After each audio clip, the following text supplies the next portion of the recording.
Good morning students. आज मैं आपके साथ प्लस टू का अप्लाइड मैथमेटिक्स डिस्कस करने जा रही हूँ। अप्लाइड मैथमेटिक्स में सबसे पहले हमने जो यूनिट डिस्कस करेंगे दैट इज कैलकुलस। कैलकुलस में जो सबसे पहला टॉपिक हम ले रहे हैं that is differentiation and its applications. इसके फर्दर सब टॉपिक्स हैं जो वो है simple problems based on higher order derivatives and second topic जो इसमें सब टॉपिक आएगा that is differentiation of parametric functions and implicit functions up to the second order. Students, जब भी हमने कोई सब्जेक्ट तैयार करना है तो हम अपनी मर्जी से नहीं तैयार कर सकते। हम सबसे पहले सिलेबस में ये देखेंगे कि मैक्सिमम वेटेज किस टॉपिक की है। तो मैक्सिमम वेटेज का जो प्लस टू मैथमेटिक्स में अप्लाइड मैथ्स में टॉपिक है दैट इज कैलकुलस। इसमें 15 मार्क्स का एग्जामिनेशन पॉइंट ऑफ व्यू से टॉपिक जो है वो हमने तैयार करना है। तो हम इसमें जल्दी से फर्स्ट टॉपिक स्टार्ट करते हैं। हायर ऑर्डर डेरिवेटिव्स इसमें है और सेकेंड ऑर्डर डेरिवेटिव तक ये फंक्शन जो है हमने रिस्ट्रिक्ट करना है। Higher order derivatives, let's start with this one. मैं बच्चे एज्यूम करके चल रही हूँ कि स्टूडेंट्स को फर्स्ट ऑर्डर डेरिवेटिव निकालना आता है। फर्स्ट ऑर्डर डेरिवेटिव को नोटेशन फॉर्म में अगर हम लिखें तो dy by dx is equals to f dash of x ऐसे भी लिखते हैं, इसको हम y1 भी लिखते हैं। इसी का अगर हम दोबारा से डिफरेंशिएट कर दें तो वो सेकेंड ऑर्डर का डेरिवेटिव हमारे पास निकल आता है। D square y by d x square ये इसकी नोटेशन है, इसको हम लिखेंगे f double dash of x is equals to y2। ठीक है स्टूडेंट्स, इसको अगर हम एक बार और डिफरेंशिएट कर दें तो ये थर्ड ऑर्डर का डेरिवेटिव निकल आता है। D cube y by d x cube that is equals to f triple dash of x that is equals to y3। इसको अगर हम एक बार और डिफरेंशिएट कर दें तो फोर्थ ऑर्डर का डेरिवेटिव निकल आएगा और इसको हम लिख लेंगे d four y by d x four is equals to f four x is equals to y4।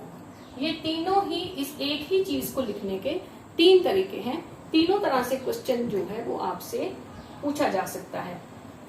इसी तरह से करते करते हम nth ऑर्डर डेरिवेटिव तक जा सकते हैं। ये n की हम कोई भी वैल्यू दे सकते हैं।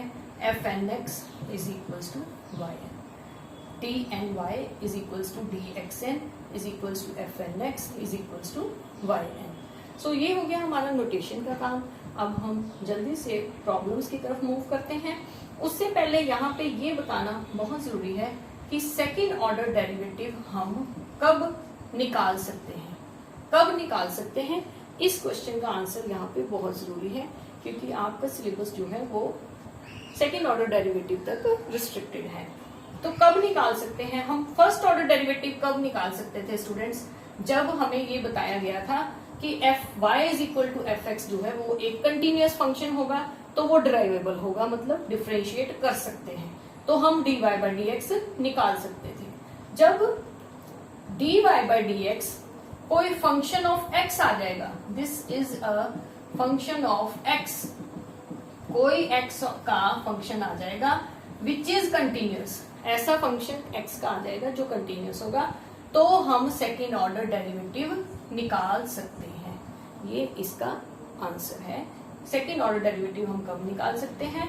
जब हमारे पास फर्स्ट ऑर्डर का डेरिवेटिव जो है वो कोई फंक्शन ऑफ एक्स आ जाएगा तो हम सेकेंड ऑर्डर का डेरिवेटिव निकाल सकते हैं।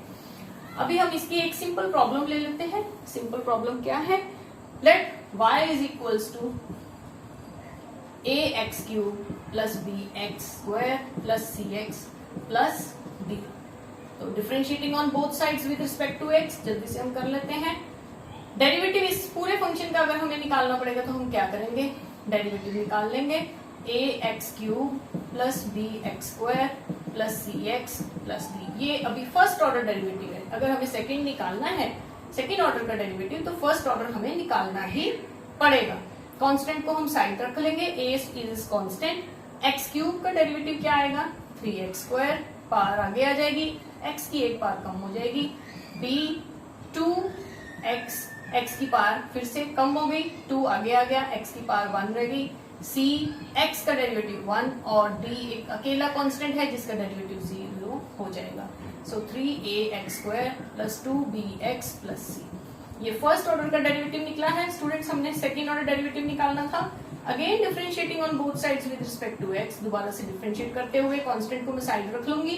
x² का डेरिवेटिव 2x हो जाएगा, 2bx का डेरिवेटिव 1 हो जाएगा और कांस्टेंट c बचा है, इसका डेरिवेटिव दोबारा से क्या हो जाएगा 0। सो इसको हम अब मॉडिफाइड फॉर्म में सिंपलर करके लिख देंगे 6ax सिंप्लीफाई करके 2b।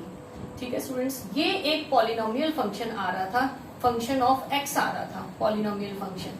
तो ये डिफरेंशिएबल था। पॉलिनोमियल फंक्शन हमेशा डिफरेंशिएबल होता है, इसलिए मैंने इसको डिफरेंशिएट कर दिया, इसकी डिफरेंशिएशन पॉसिबल थी। तो स्टूडेंट्स, अगर आपको ये वीडियो पसंद आई है, आप इसको लाइक और सब्सक्राइब करिएगा। मैं इस टॉपिक को कंटिन्यू नेक्स्ट वीडियो में आपके साथ जरूर करूंगी। Thank you.